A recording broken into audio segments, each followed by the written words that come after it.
SSM's Wednesday Global Africa program brings to you our news stories, exclusive reporting, and SSM perspectives on the day's top news. Plus, the inside scoop on Africa's most important developing stories. Join us on Wednesdays, 11 a.m. West African time.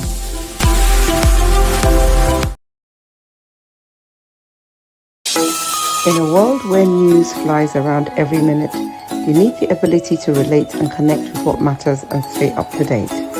Schengen Story Media News Echoes program is Africans in Diaspora and at Home's leading English news network, one of the most trusted, respected sources for news updates on current affairs as they affect global Africa.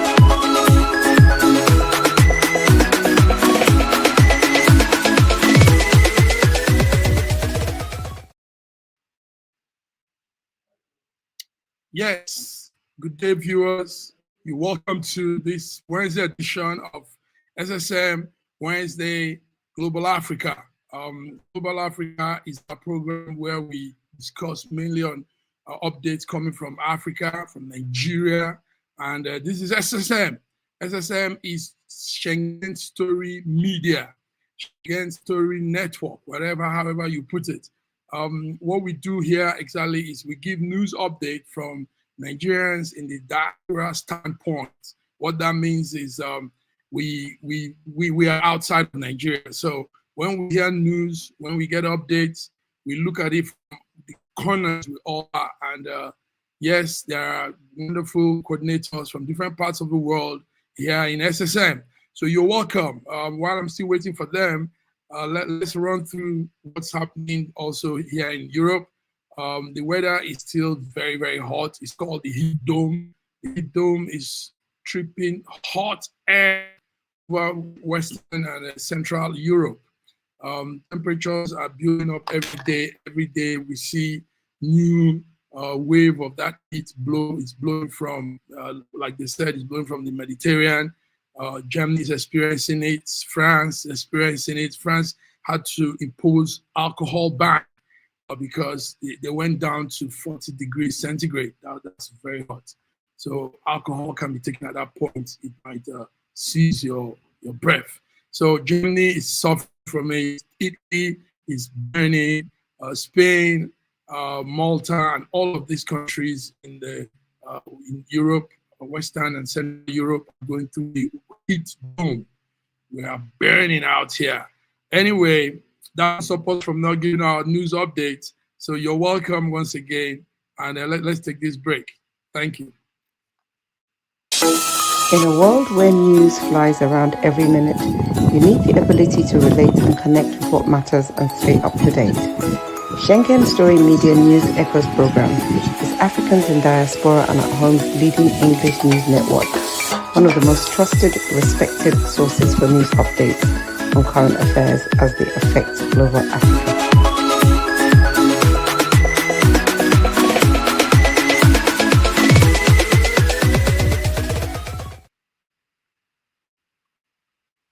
Yes, we're here. This is Wednesday the 15th day in July. The 15th day in July, 2026. Let's just run through some of the news updates we're getting. Number one is, yes, we all had the story of that fake presidential council that was erected in Nigeria. A man, Adeyemi, had this presidential council, and they found out that it was fake. It wasn't registered. It didn't go through the due processes of registering an agency.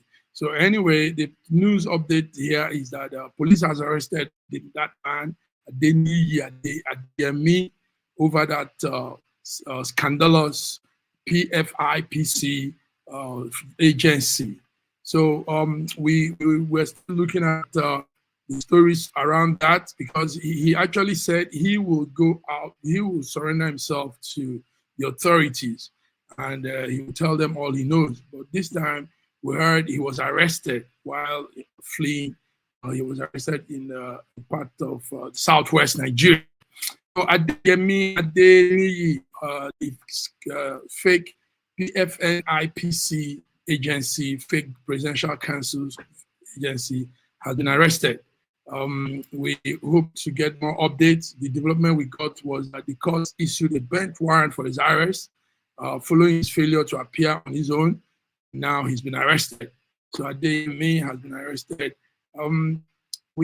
Somehow that whole news is truly really absurd because all of this thing we're saying now happened last year. So how come last year, September, all of these exposure to the scandal, why wasn't it treated at that point? Why are we at this point coming to talk about it? So we had almost 9 months, 10 months thereout lapse. That nothing was done. Nobody said anything until social media picked it up and started running it as a news, and it now came to the light of everybody. So what happened in between those hours when this scandal was discovered till now? These are some of the things we are looking at from this point. Also, we feel that the 30 days that the presidency gave to as deadline during the ICPC probe into that fake presidential council, we feel the 30 days is just too long for a deadline. I mean, investigation will be done within a week, you know? So looking at that 30 days, it might even fizzle out. We know how news run in Nigeria, in Africa. But when its news come out, it runs for 2-3 days. At a point, it fizzles out, and nobody talks about it again. So but this is not the way to go. When something comes up, we should look into it, trash it out, and also whoever is found wanting should face the consequence. So we're not doing that in Nigeria in most cases. News come out, people talk, there was this big noise and all the noise everywhere, and 2-3 days for pum, it goes out. So we feel also that this 30 days deadline for this might make it fizzle out and nobody will talk about it in the process. So let's hope that that doesn't happen. So yes, that's it. The deadline for 30 days deadline that has been given is working. The plans to investigate this whole thing looks like it's working. Police have arrested Adeniyi Adeyemi. Joining me from London, UK, is our coordinator there, Dr. Lufemi. Good morning. I've been here. Good afternoon. Yeah, how are you? I'm good. I'm here sweating all by myself. Say, our coordinators forgot that today is another day. Maybe the fun of the summer got into your head. You're having so much fun, but cookouts. Yeah. The summer is we just get into the summer itself, and then it's a bit relaxing today. Yeah, that's why. Okay. So, also, somebody joining. It's okay. Also, from Toronto, Canada, I know it's been fun also there, cookouts and barbecues and all of that. But thank God we were able to ambush him to be with us. And who is that person? Good morning. It's not in yet. Okay. Yeah, okay. I think it's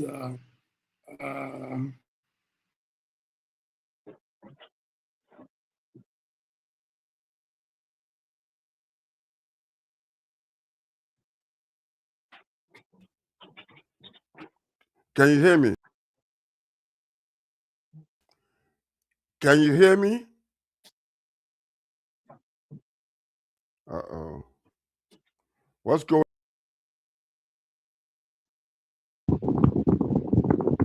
Okay. Anyway, can you hear me? Let's can you hear me? get into Dr. Femi. Yeah, we can hear you, but it's a little bit noise in the background. There's no noise in my background. That's okay. But if you can hear me, let's start with this Adeniyi story. Tell us. They say he has been arrested. We thought he was giving himself up to the police on his own. Why did he allow them to come for him? Give us that update, please. Yeah, I read about the and also some clips, spread of clips on the TV. That he has been arrested and being interrogated by the police. He's been making video comments here and there, but officially he's been arrested.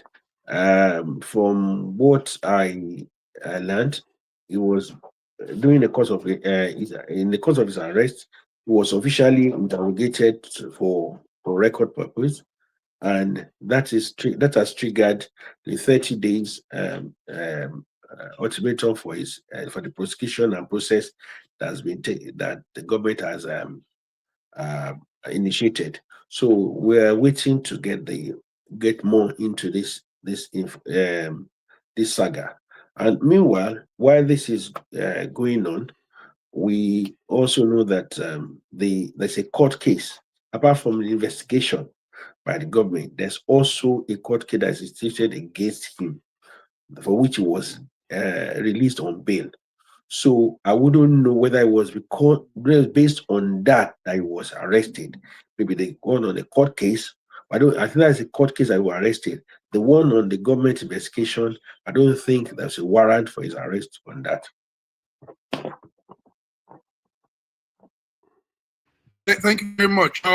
Sir George, I wanted you to introduce yourself into the program, but are you there? Can you hear me? Yeah, Sir George? can you hear me? Can you hear me? Can you hear me? Now, you can hear me? No, we can. Can you hear me? Clear. Yeah, we can. Yes, we can. Okay. Yes, we can. Okay. Beautiful. Listen to this though. Okay. Because when you are interested in a case and you start looking and listening and looking into it, it is also up to us to dissect this particular case, because you're hearing from different facets, social media, from the government and everything. The arrest of Adeyemi has raised more questions than answers, as far as I am concerned. If the authorities are committed on covering the truth, they must address several unresolved issues that continue to fuel public speculation. Number one, why was the individual reportedly regarded as the key link between Adeyemi and the said, alleged Wajabia Miller, said to have died in a mysterious hotel fire? Was that incident thoroughly investigated? And if not, why? That's number two. If the premises were cleared before a comprehensive investigation was completed, the public deserves to know the reason why that happened. Because you're listening and you're hearing facets, even from the authorities. That particular hotel where this man died last year was cleared up. There was no investigation, nothing. It just was dissolved. That's number two. Okay. Now, another question concerns the timing of events. Reports indicate that Adeyemi was 23 or thereabout days in prison or in detention. It was during that detention in 2025, okay, that 1.3 billion reportedly went into the budget and was being defended to pass. Why was it? Because sometimes we condemn because social media is just speculating all over the place. But there are some key questions any common sense person ought to be asking. Okay, listen to this now. Who benefited from it? Who pushed this bill in? Why was it done while he was in prison? Okay, we know that it was Wajabia Miller who exposed this thing. We know it was him. So number one, as far as I am concerned, him being the one that exposed this whole thing, there is no way Wajabia Miller would have been involved in this and then turn around and expose this situation. I don't think so. I do not think so. Think from a common man. This man lived in Atlanta, Georgia, where I was from. Wajabia Miller, he lived in Atlanta. We all were there together. I'm just telling you right now. So, but the point is, a man who lived abroad, a man who studied abroad, is well so exposed to the point where I know for sure there is no way if you was involved criminally or otherwise in this situation where he would expose this particular, he would have wanted it to die without any situation that will implicate him. That's number two. Number three is This particular guy, Adeyemi, could also be a victim of other people planning this whole entire thing. Think about it for a moment. The man he was detained. He was there while this bill was being pushed and passed. Somebody inside was doing something that Bajabiamela did not know about, and then this Adeyemi could be a victim that they are using. So this individual, and on top of it, yes, on top of it, George, I think you should come across better as an investigator. George, what are you doing? You should be working for the KGB or the CIA or DSM something. I like Sir George, I want to commend Sir George for what is said and what is done now. That is nationalistic. And I want to say this. I said it the first thing this came in. I said, everybody shouting, baja, baja, baja. It's not. Evil servants are behind. There are some people behind this, including evil servants. I tell you, for somebody to have an office in the federal secretariat, senior civil servants are involved. For people to push into the budget, senior civil servants are involved. For this to go as far as process and the typing, the process and the paperwork for it to go into the budget, senior civil servants are involved. And I used to shout on this platform, for every stealing, every corruption by a politician, senior civil servants are involved. So this man was in prison. Budget was being passed. Some people typed it into the budget. Some people came to the National Assembly to defend that thing in the budget. Who are they? They are civil servants. They are civil servants. You said this from the very beginning, but because the case was too young and the case was I did not believe you. What I said to you was, no, that you should not be saying that at this initial stage, but you are 100% correct. Okay, you are 100% correct. And it was your assertion that actually got me so interested. I said, okay, let's take this case as it is. Let's just begin to dissect this whole entire thing. Because there are so many questions than answers.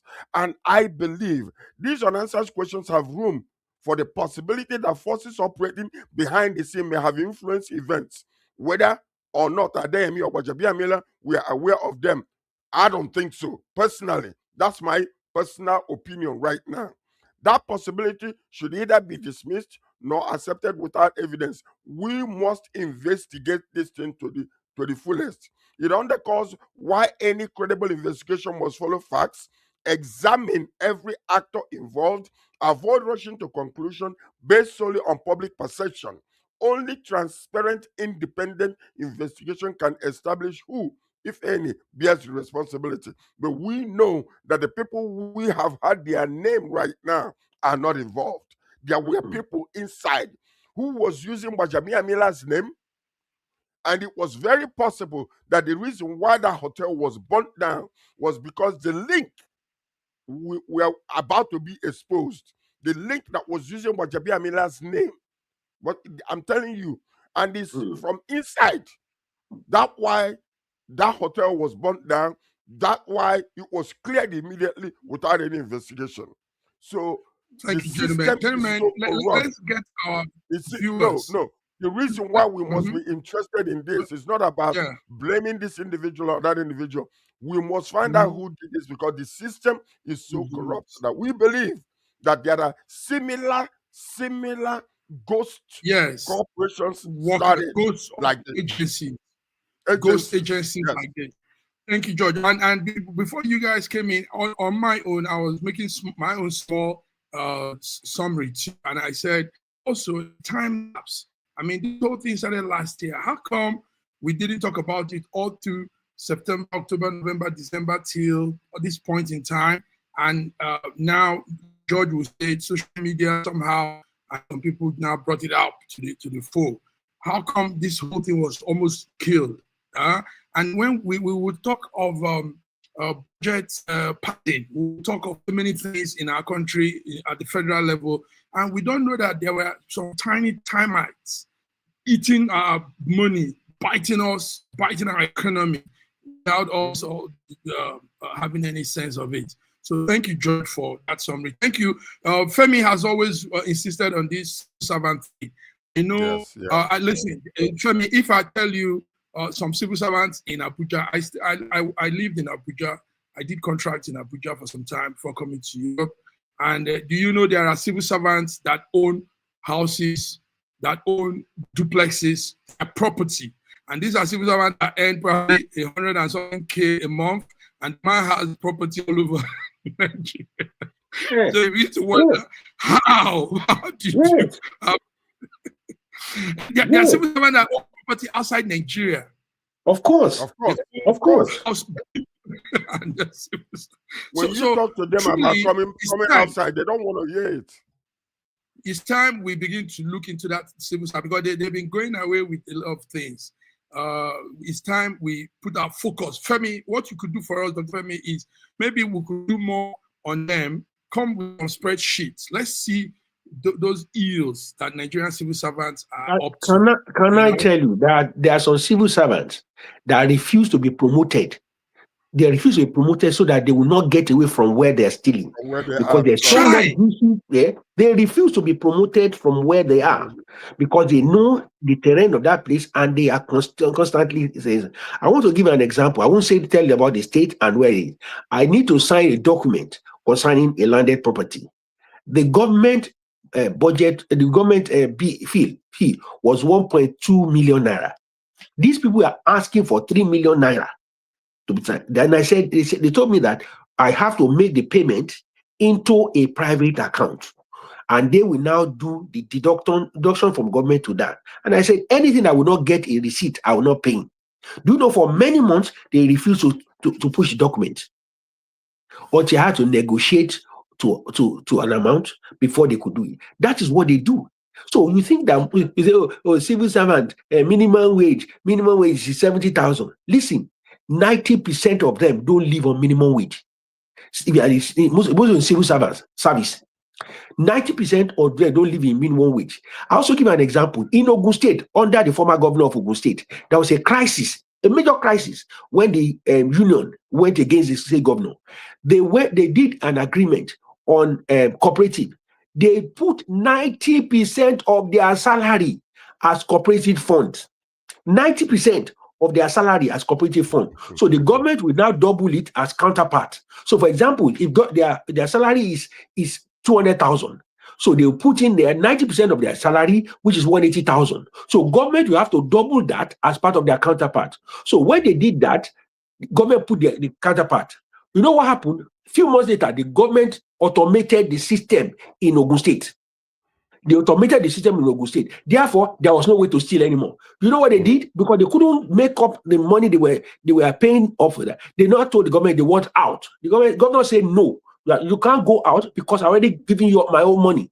You have my money in your cooperative. You can't go out. You know what? They went on strike and they were calling the government was owing them salary. And everybody was pitying them. They did not tell the people what happened. Because they were bent on stealing the rest of the salary to make up the money, but government blocked that avenue and they went on strike. I have a friend that does does like a chaperone. He carries visitors when they come to Europe. He takes them around.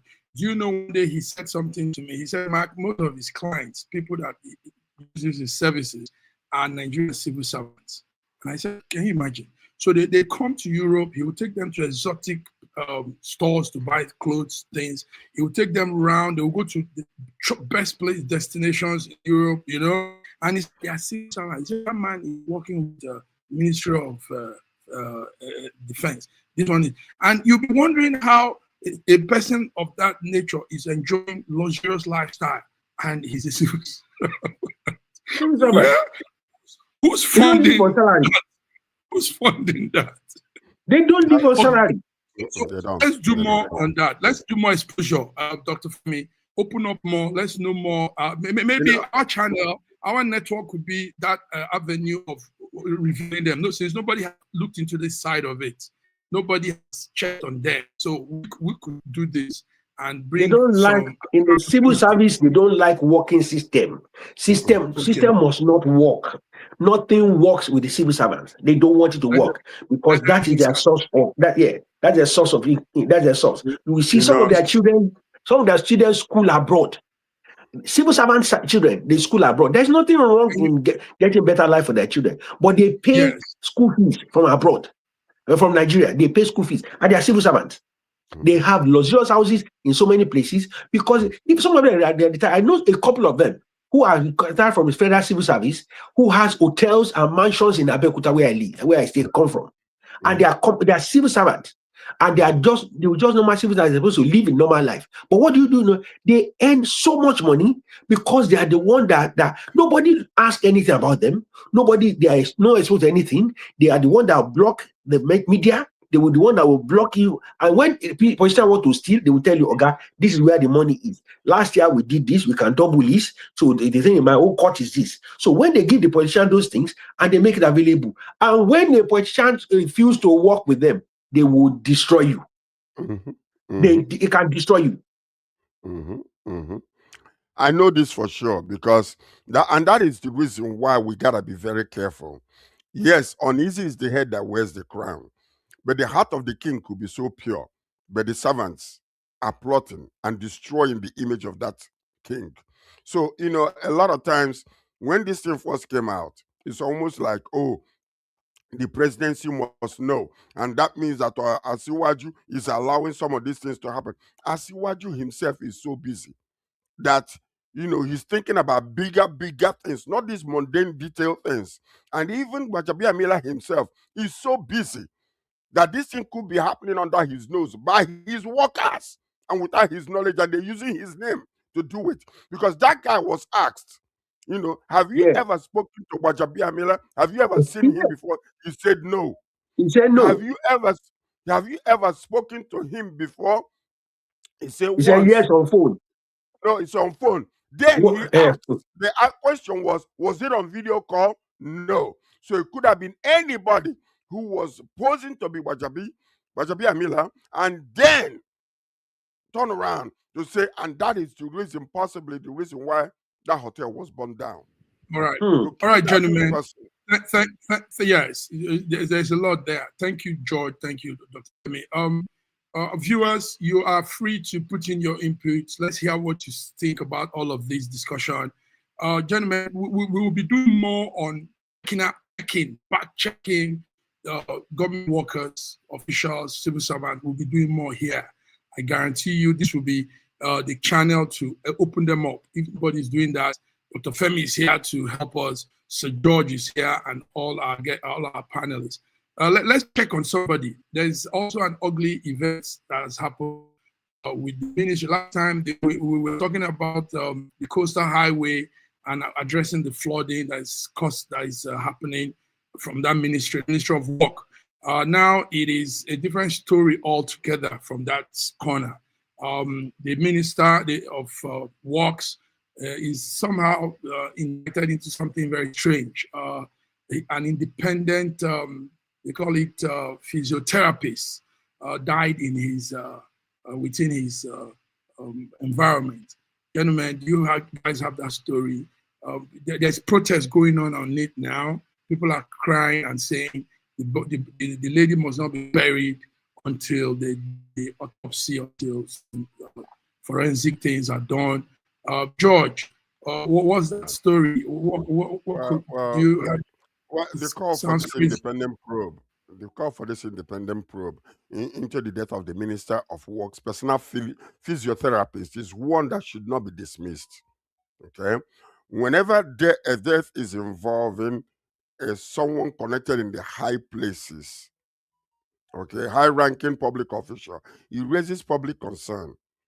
Transparency becomes essential in maintaining confidence in the system itself. Because if you can't just say, if you allow it to die like everything else dies in Nigeria. So it is important that a thorough investigation is done, especially to make sure that the individual who is ranking officer is completely exonerated because for his own sake, because public is all over, making sure that, questions are being asked.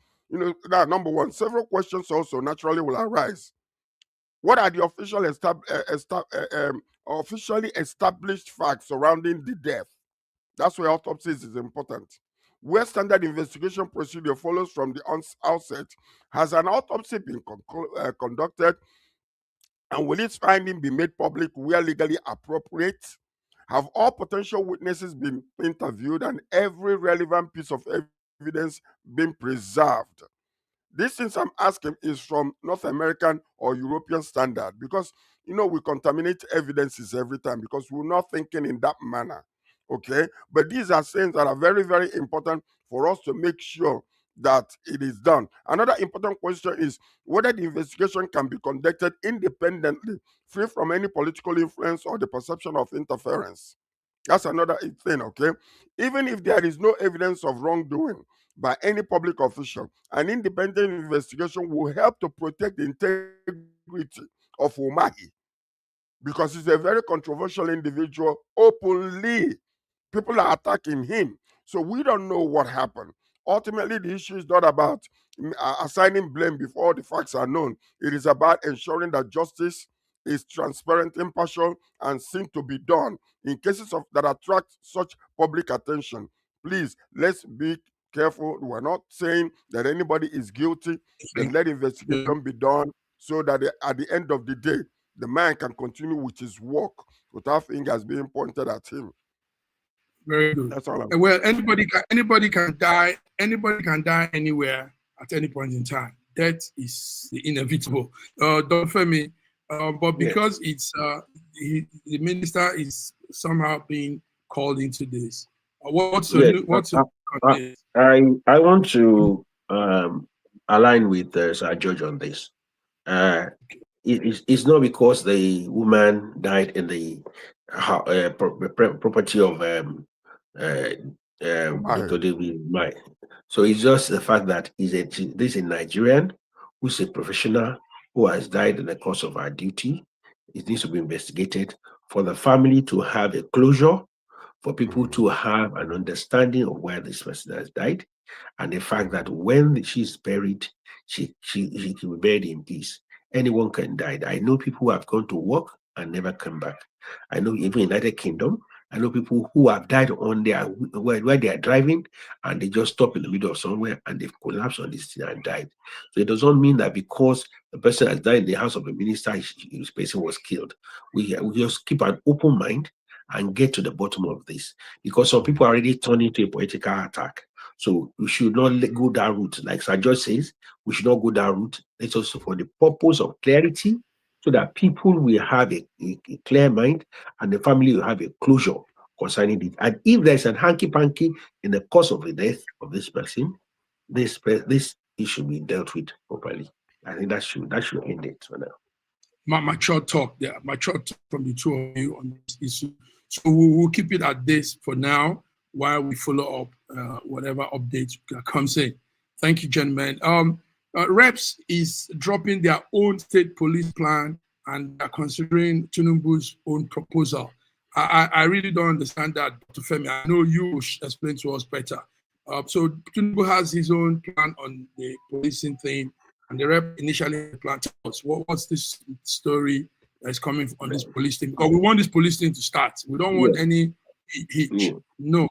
Go ahead. There was a plan, there was a blueprint for the police, state police, but the National Assembly, through the House of Rep, have their own, because they are claiming that because they are more closer to the grassroots, the challenges and the fears of the state using it as an apparatus of suppression, that they could see means of it. So that, and the major thing in that is the control and the the check on the police. They are complaining. I can understand where the complaints are. Most of the state assembly are in the pocket of the governors. They are not, they don't do checks. Most 90% of state House of Assembly don't do any check. They are the wheels and crips of governors. So they want to bring the checks and balances concerning the state policing and keep it at the House of Representatives, so it can be discussed and checked at that level. And I want to agree with them, because if you take it to the state assembly, look at the issue of local government. Many local governments are still not getting their funding, despite the fact there's a Supreme Court case judgment, because the president insists. For example, in my state, I want to give an example of my state, Ogun State.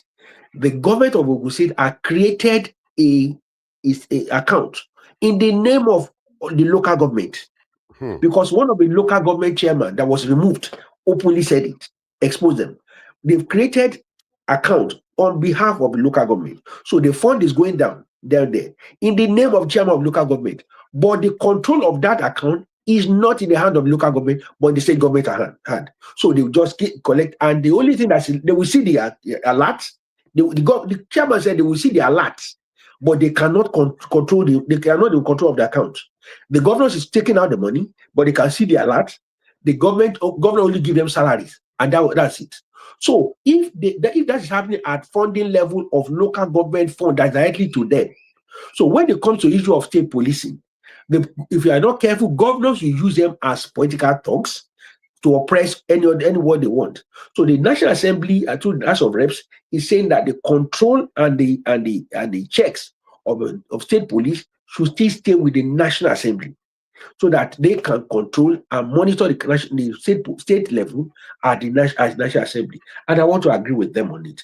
The Tinubu government was trying to do it a let it go normal way to the local government. But they, who are the grassroots, know what they are facing with their governors. They know what they are facing. Some states are allowing, for example, Lagos State is allowing their local government to function.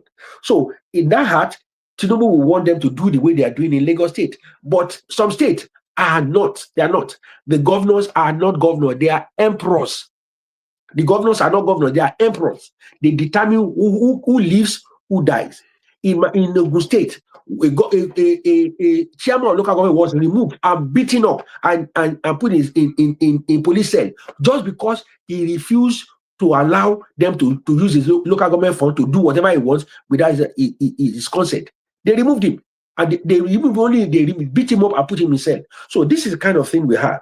So I want to concur with the National Assembly, this House of Rep, that the control and the monitoring of balance of power in the state police should still stay with the the House of Representatives. Well, listen, this particular the House of Representatives, the situation, yeah, you explained it very, very well.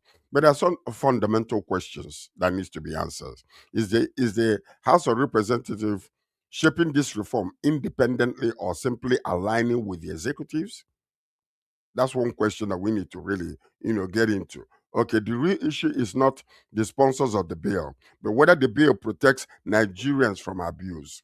State police could improve security, but without strong constitutional safeguards, which is what I believe these people are doing, they could become tools for governors to intimidate opponents, influence the election, and silence dissent, which has been happening even without the state police. Thank you. So Nigerians should demand clear answers. Who will oversee the state police? Who will prevent political interference? What mechanisms will guarantee accountability and protect the rights of the citizens? So these little things, are things that we are seeing in North America, and it is happening. This is a defining moment for Nigeria, because this particular state police will be in cry for 2.5 years and finally is at the table. Nigeria does not just need a state police, it needs a police system that serves the people, upholds the rule of law, and is never weaponized for political gain. So that's one thing I applaud you, Dr. Femi, for this, because it is Nigeria is a dangerous place. We're not talking about the president, When you go down, I went to get my name when I was in Nigeria in 2015, 2016. My PA got me a name, got me all the information, but I did not realize it. So when I came to Canada, I wanted to apply for another one. and they blocked the old one, and I couldn't use it. So when I went to Nigeria, it took me 10 solid days. 10 solid days, and within that 10 days, every day I'll go to I was in Port Harcourt and know what I experienced. These people, these civil servants, they are powerful and dangerous at the same time. So that is another place that needs to be looked into. Clear all that pipe where the oil is flowing, because these people, they have their own ways of making sure that they frustrate you until your hands go deep into your pocket, and then things will go smoothly. Sometimes it's just ignoring you. It's just ignoring you. All right, leave you and go. Gentlemen, thank you, Dr. Femi. Smooth explanation. You have that gift of, yes, Dr. Femi has the gift of explaining this. That's why I'm a teacher. Somebody, somebody is doing thumbs up for you on our WhatsApp group. Okay, Dr. Femi, Sir George, let's look also at an organization that's like ours, and that's the This Day organization. That also run the Arise TV. I know George always subscribing to Arise. Now they're doing their 40th year anniversary. They've been on for some time now. I've been following them from some of the things they've been doing. When they did the Arise, This Week magazine. This Week magazine used to come on almost on Mondays. Everybody wants to have a copy of This Week. So I want us to do a congratulatory message to them, gentlemen. They are like us. This moment we acknowledge our colleagues in the field. 40 years anniversary of Arise. What do you guys have to say?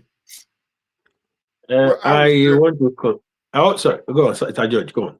I want to congratulate them because they actually, they actually brought news in a different form. You remember, news used to be you wait until 6 p.m. and then you listen to you listen to ABC, CBC, here in North America.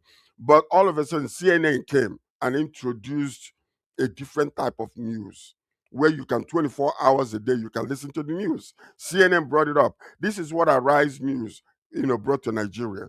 All of a sudden, 24 hours news is no longer waiting for NTA to do something. And we've seen that actually this has exposed a whole lot of things.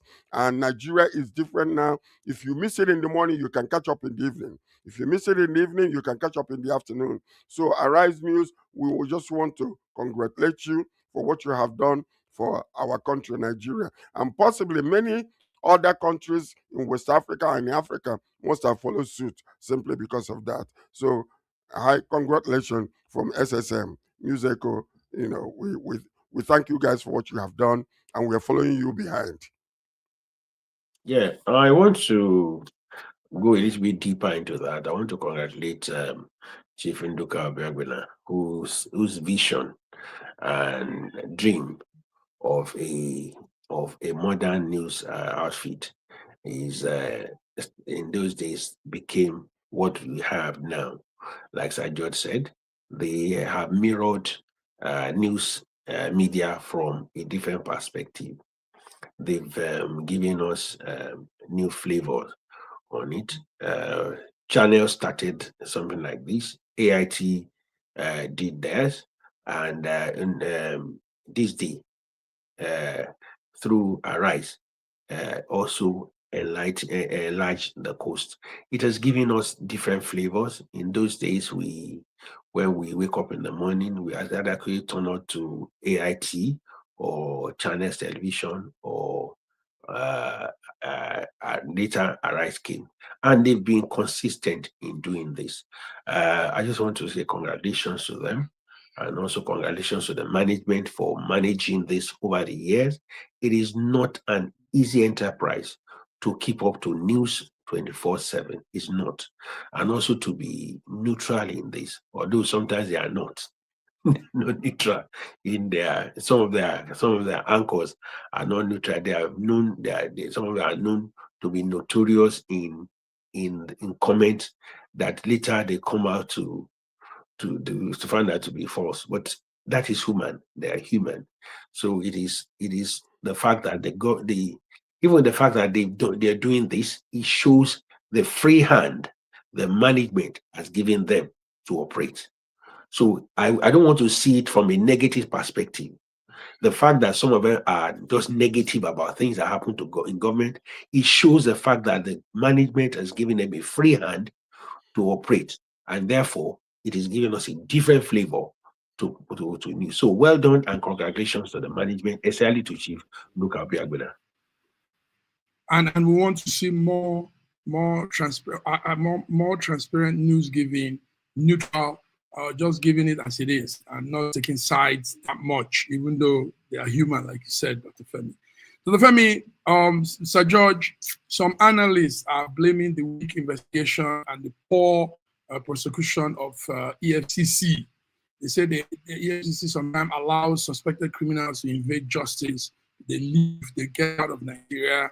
Now they are also insisting that the former petroleum minister should return to Nigeria and face the criminal charges against her, even though she's been acquitted in the United Kingdom.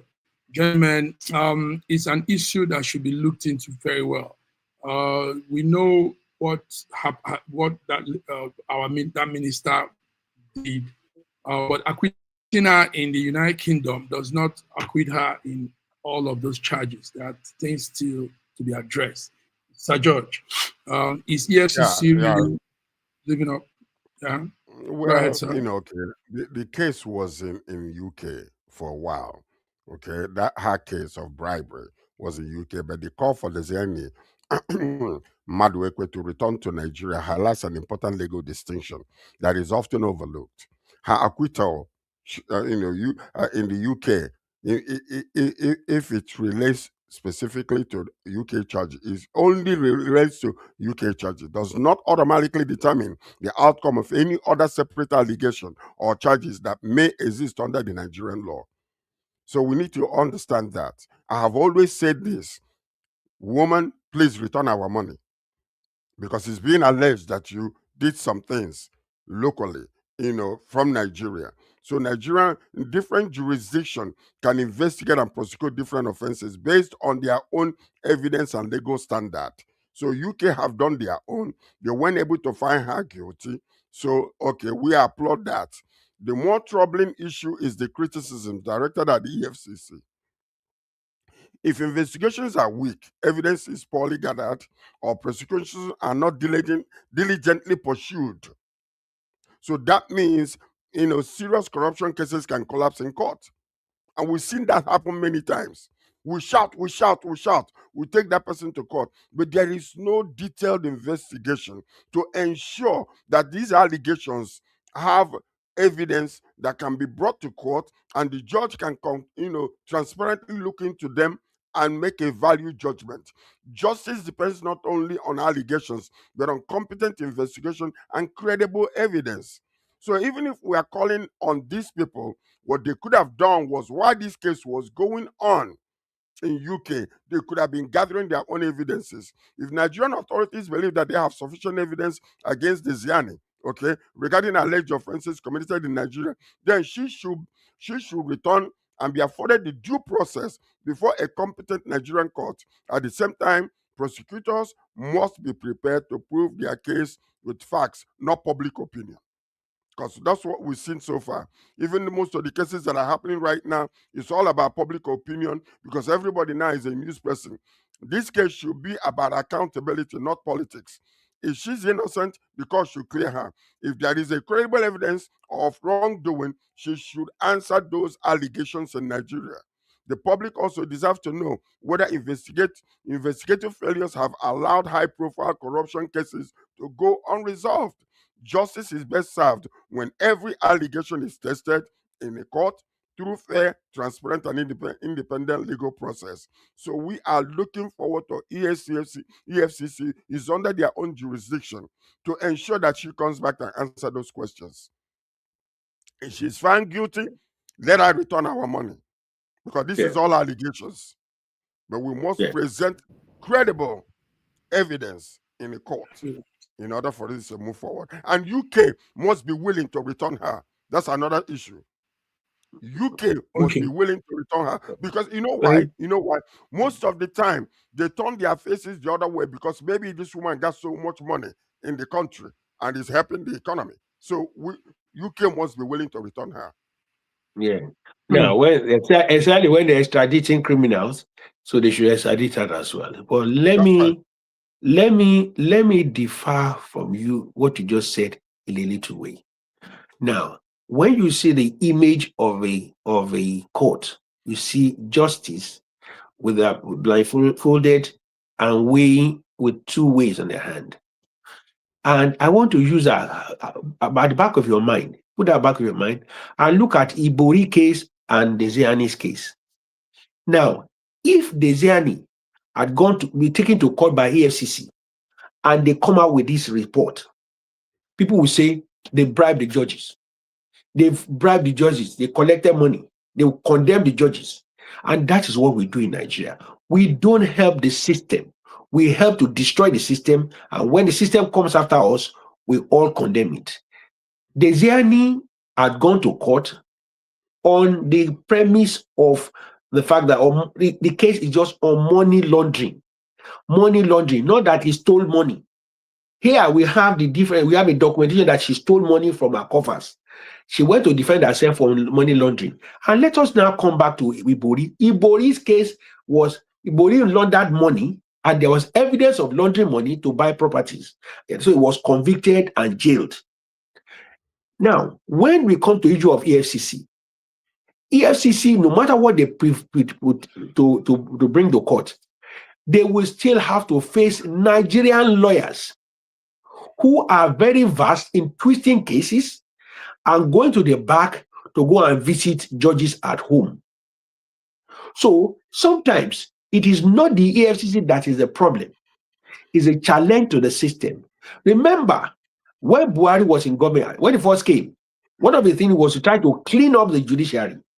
As a judge was found in the house of a judge was fined $2 million cash.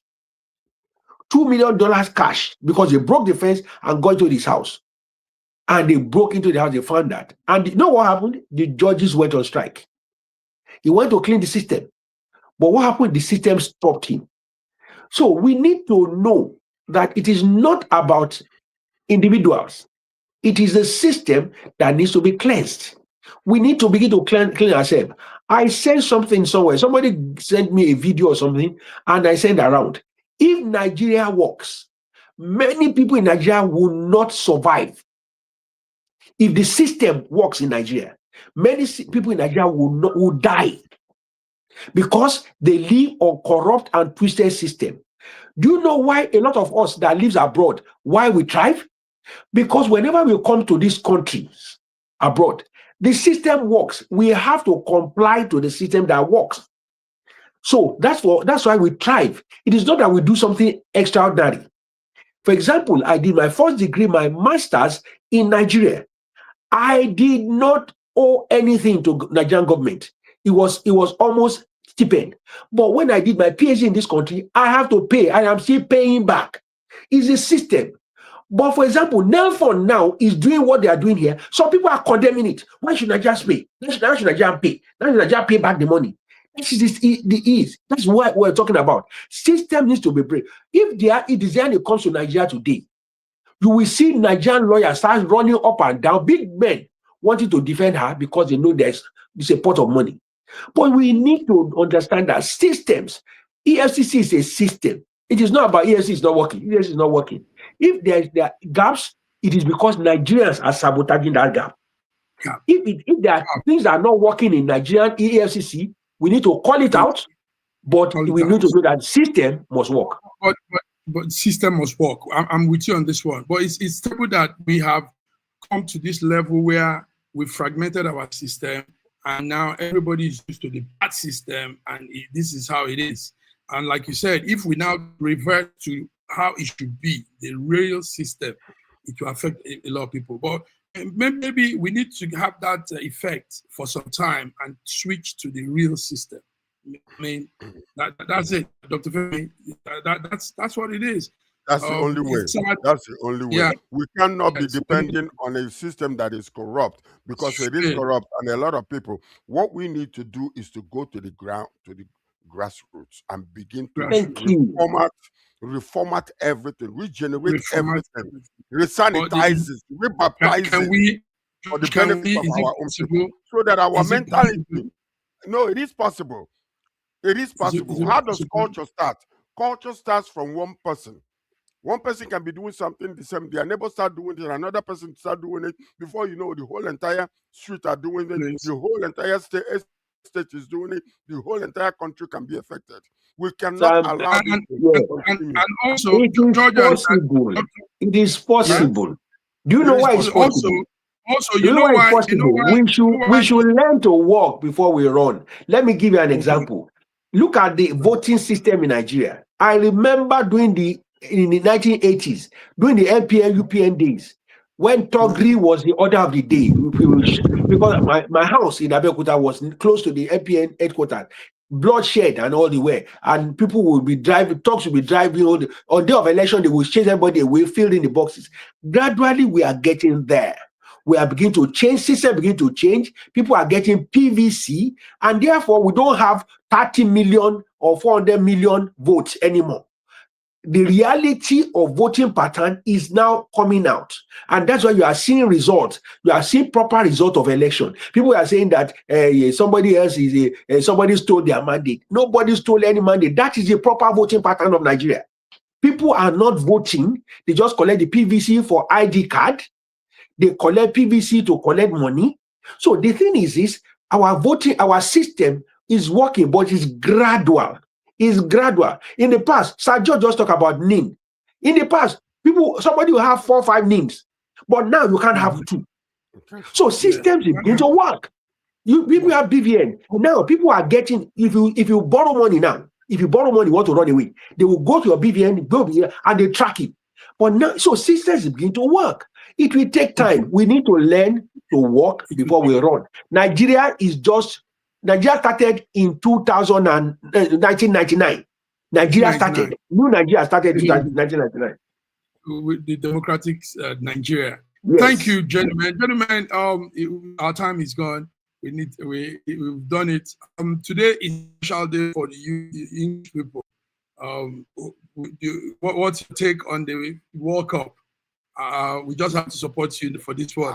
Amazing. And, last night, yesterday, I was discombobulated when I saw France just go down.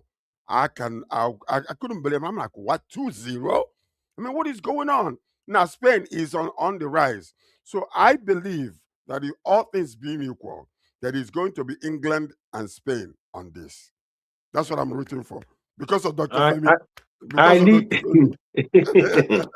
live in England. I am English by naturalization, but I tell you, I want an England Spain. But I tell you, it will take a miracle for anybody to beat Spain at the moment. Do you know that the last time Spain lost any match was 35 matches ago, and they lost by penalty? Penalty. That's it. They played 8 matches in this World Cup. They conceded only 1 goal. That's it. That is a team. Only 1. That's a team. Tell me, look at how they are playing France. I see they are playing a Division 3 team. They play with space. Before you know it, they win and that's where they run away. France was just running all over the place. I know. I will look for a team, but I must comment something. The Cape Verdeans. The Cape Verdeans gave them a run for their money. Oh man, that is one team that must be commended in this World Cup. The only team that gave them a run for their money was Cape Verde. So we must give it to them. That's the only team they've not beaten in this World Cup.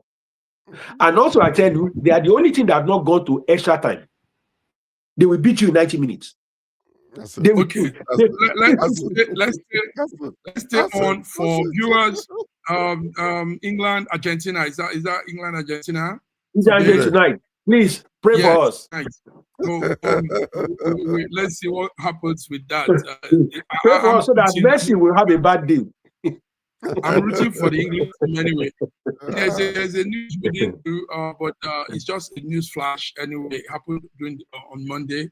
27 people were killed in a Oh my bar God. in Thailand. Yeah, That was yeah.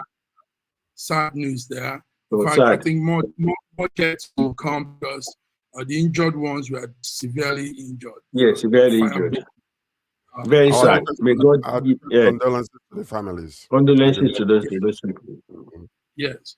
All right. Sir George, thank you. What Yes. was your last word for today? My last What do you word have? is we continue to pray for the Federal Republic of Nigeria, pray for my president and the first lady and the family and all the governors and all the local government chairmen, and from the grassroots all the way to the very top. Father, continue to expose corruption in Nigeria.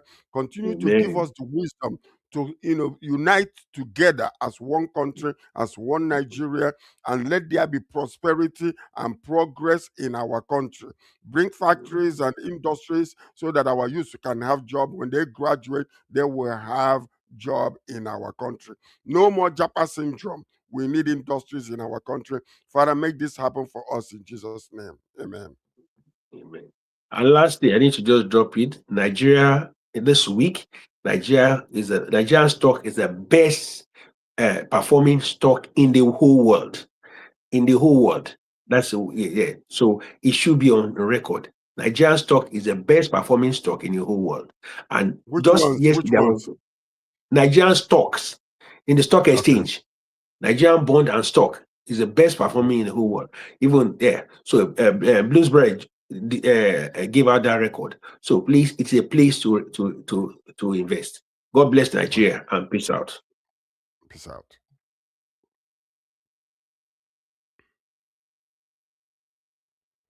We can't hear you, Joe. Can't hear you. We can't hear you, Mark. Mark. Also, yes, sorry for that. Also, there's a news flash from South Africa.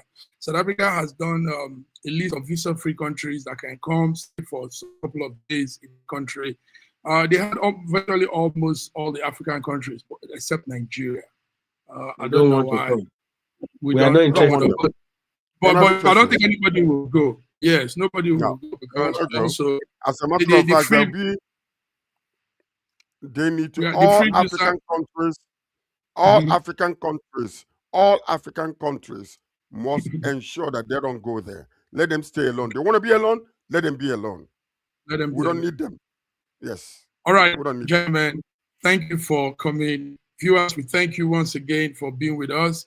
It's been Africa Updates today, Wednesday, the 15th of July, 2026. So until we come again Friday, have a beautiful midweek, hump day. God bless you. Hump day. Peace out.